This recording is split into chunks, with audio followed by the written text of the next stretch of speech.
ଶାମ୍ବ ଦଶମୀ କାହିଁକି ପାଳନ କରାଯାଏ ଆସନ୍ତୁ ଜାଣିବା। ହିନ୍ଦୁ ପୁରାଣ ଅନୁସାରେ ଭଗବାନ ଶ୍ରୀକୃଷ୍ଣଙ୍କର ପୁଅ ଶାମ୍ବ କୁଷ୍ଠ ରୋଗରେ ଆକ୍ରାନ୍ତ ହୋଇଥିଲେ।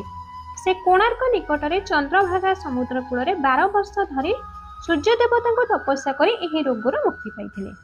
ଯେଉଁଦିନ ଶାମ୍ବ ରୋଗମୁକ୍ତ ହୋଇଥିଲେ ସେହି ଦିନକୁ ସ୍ମରଣ କରି ମା ମାନେ ନିଜ ପିଲାମାନଙ୍କର ସୁସ୍ଥ ଜୀବନ ପାଇଁ ସୂର୍ଯ୍ୟଙ୍କୁ ଆରାଧନା କରିଥାନ୍ତି। ଏହି ଦିନ ପରିବାରର ପ୍ରତ୍ୟେକ ମହିଳା ମାନେ ସୂର୍ଯ୍ୟ ଉଦୟ ପୂର୍ବରୁ ଉଠି ସ୍ନାନ ସାରି ବିଭିନ୍ନ ପ୍ରକାରର ପାରମ୍ପରିକ ଓଡ଼ିଆ ଖାଦ୍ୟ ପ୍ରସ୍ତୁତ କରନ୍ତି।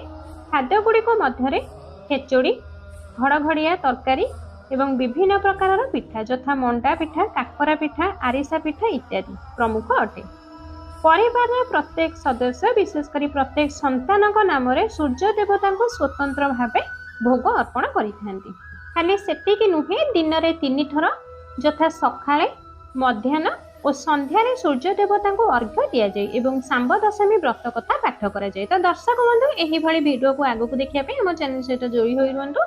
ଭିଡ଼ିଓ ଗୋଟେ ଲାଇକ୍ କରି ଚ୍ୟାନେଲକୁ ସବସ୍କ୍ରାଇବ୍ କରି କମେଣ୍ଟ ସେକ୍ସନରେ ଜୟ ସୂର୍ଯ୍ୟ ଦେବାୟ ନମଃ ଅବଶ୍ୟ ଲେଖନ୍ତୁ।